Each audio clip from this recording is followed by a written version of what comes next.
Cobalt, Ontario, 1910. Engineer Charles Havelock Taylor needed to power a silver mine with no steam engine and no electrical grid. He diverted a river. Water fell 22 feet down 14 vertical shafts cut into bedrock. At the bottom, compressed air separated from the water and rose through pipes directly to the mine face. 5,000 cubic feet of cold air per minute. Zero fuel, zero electricity.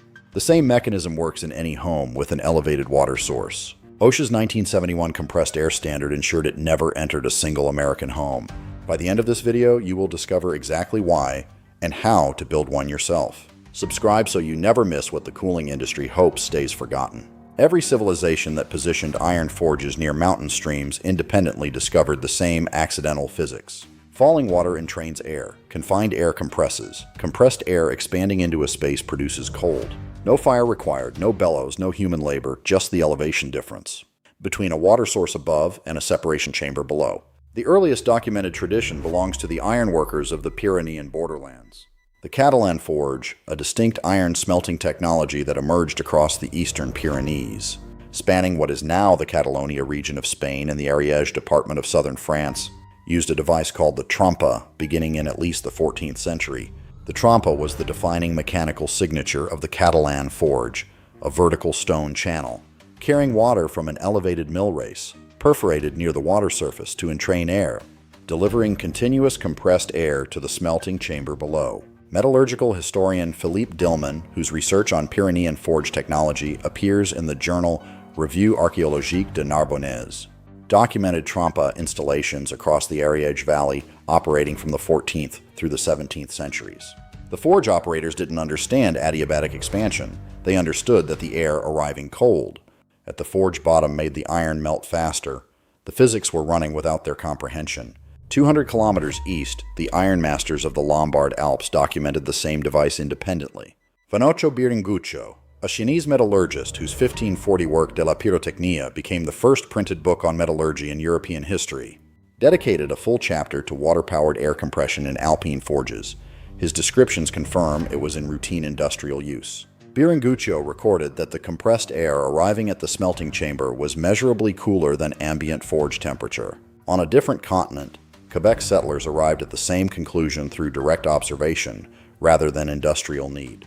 The Historical Society of the Outaouais has documented surviving residential Trompe installations along the Gatineau River dating from the 1890s. These settlers, farming land near fast-moving streams, constructed simple falling water pipe systems to deliver cold air to root cellars. They built the same device because the physics of their landscape showed them the same result. Cold air from falling water, no fuel consumed, different centuries, different continents, identical physics. Modern physics calls this the Trompe effect, passive pneumatic compression driven entirely by the kinetic energy of falling water. No compressor, no refrigerant, no electricity at any stage.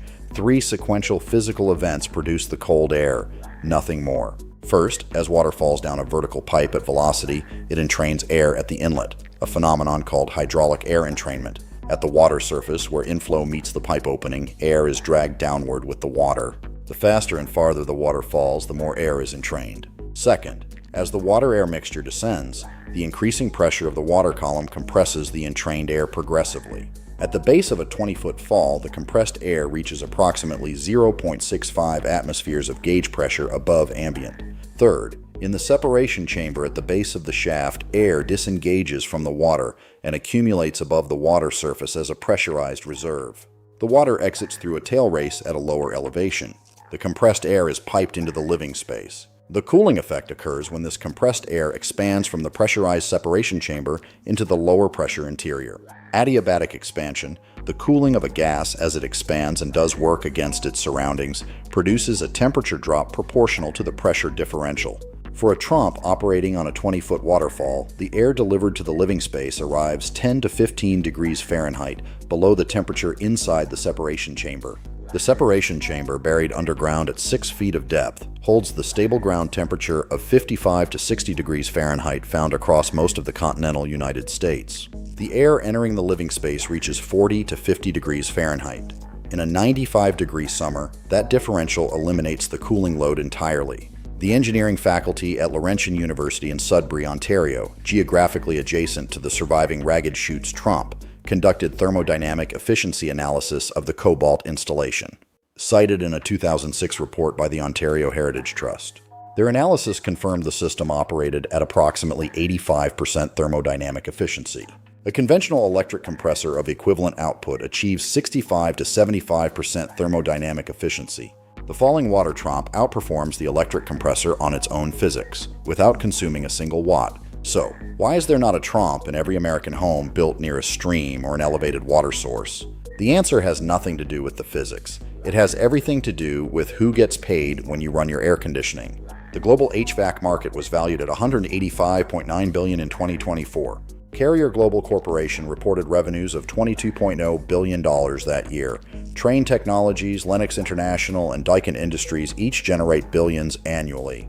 From residential cooling systems sharing one defining economic characteristic: they consume electricity continuously for as long as the summer lasts. The average American household spends between $400 and $1,000 per year on cooling energy alone. Over 30 years, that figure reaches $12,000 to $30,000 per household, paid monthly to utility companies, and periodically to equipment manufacturers on a replacement cycle that starts again every 15 to 20 years. A correctly installed Trompe produces cold air continuously for as long as water flows. No compressor, no refrigerant, no electricity consumed for cooling. No replacement event at year 15. One construction event followed by decades of cold air at the marginal cost of the water's elevation, a resource gravity provides without billing you. The regulatory barrier preventing any American homeowner from legally installing this system is OSHA Standard 29, CFR 1910-94, the federal compressed air safety standard published in 1971. That standard was written entirely for industrial compressed air systems, pneumatic tools, spray painting booths, and manufacturing equipment. Its requirements: pressure vessel certification, relief valve specifications, hydrostatic pressure testing protocols apply to the Trompe's output by regulatory default.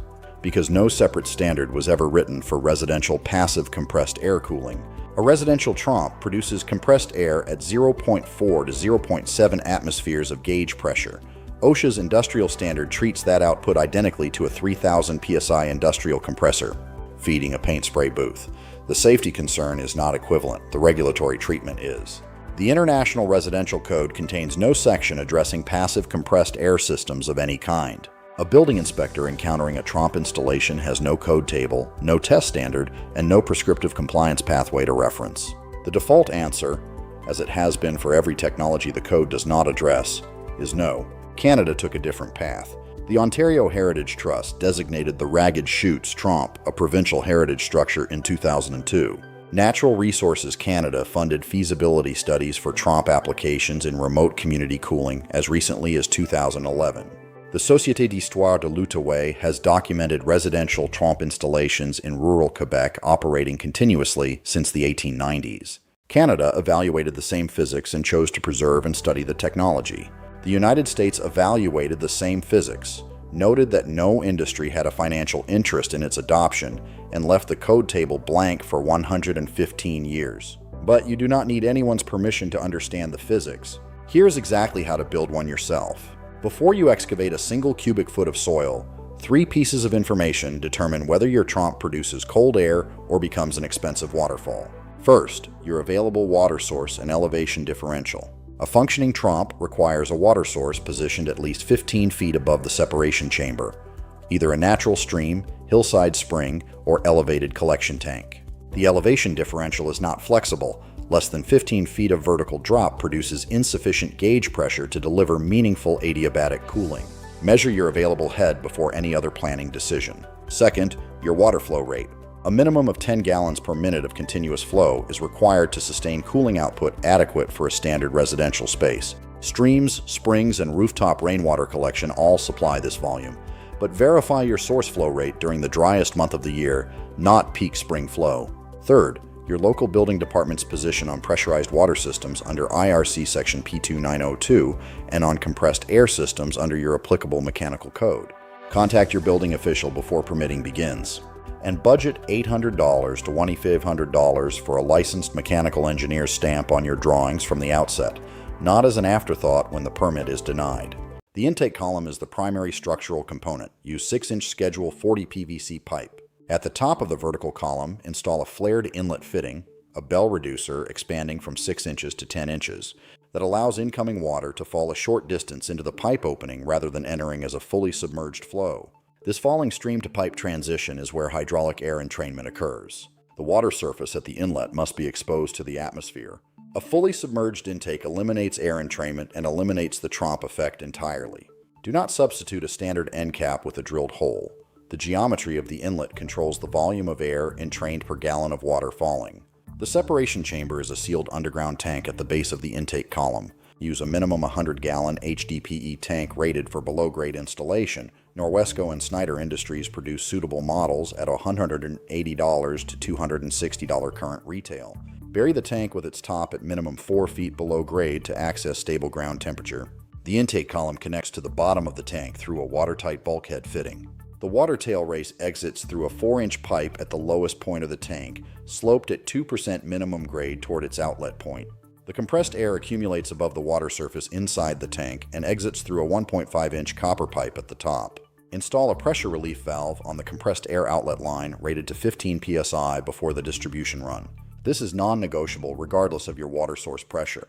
If the tail race partially blocks due to debris accumulation or seasonal freezing, pressure inside the separation chamber rises. Without a rated relief valve, the tank becomes a sealed pressure vessel with no safe outlet pathway. A 15 psi brass spring-loaded relief valve costs $12 at any plumbing supplier. It installs before the system carries water. It never comes out. Run the compressed air distribution pipe in 1.5-inch copper from the separation chamber to the living space. At the delivery point, install an expansion diffuser, a cone fitting increasing from 1.5 inches to 4 inches over 8 inches of length, where adiabatic expansion occurs. The air leaving this fitting at atmospheric pressure arrives 10 to 15 degrees Fahrenheit below separation chamber temperature. The underground separation chamber holds 55 to 60 degrees Fahrenheit. The delivered air reaches 40 to 50 degrees Fahrenheit.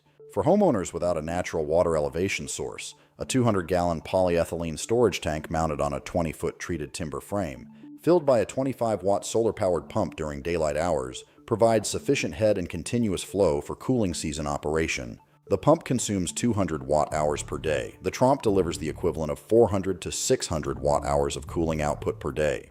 The energy balance is positive from day one.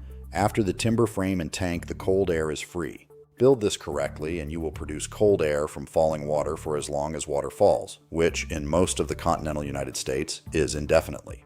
When the grid fails during a summer heat emergency, as it did across Texas in June 2023 when ERCOT reached 85,000 megawatts of demand and began managed load shedding across the state, a conventional air conditioner stops the moment the utility cuts power, but the Trompe continues to fall and the air continues to cool. Built right, you are never without relief. A Trompe keeps running, the water keeps falling, the air keeps compressing, the cold keeps arriving at the diffuser. No grid connection required. No refrigerant charge depleting, no service technician available or unavailable at 2 in the afternoon on the hottest day of the year.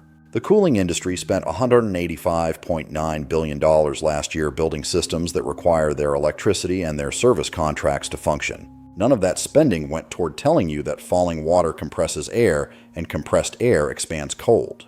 The Catalan ironworkers who built the first Trompe in the 14th century Pyrenees understood that falling water contained energy they hadn't learned to meter yet. Biringuccio recorded it in 1540 without understanding why it worked.